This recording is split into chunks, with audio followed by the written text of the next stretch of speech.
Hello everybody and welcome to this unboxing video for the Sony SEL20f28, which is the 20mm f2.8 in Sony E-mount.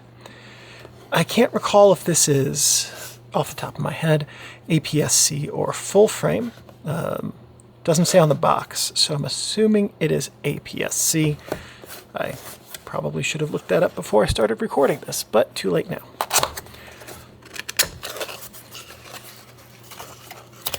Inside the box we have instruction manuals,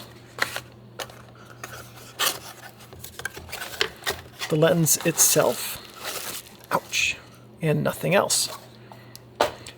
Being a budget lens, the packaging isn't super exciting. And here it is. This is a tiny, tiny little Pancake lens. Ooh, with a built-in hood right there, which will take off. Maybe.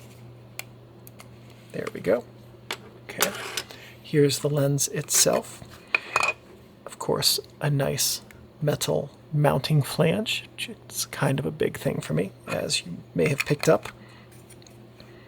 And there we go. Very, very nice looking lens. I'm very excited to use it, and I hope that the sample images you're about to see represent well what this lens is going to be capable of as I start using it for the round glass review that will come out someday. Take care. See you in the next unboxing video.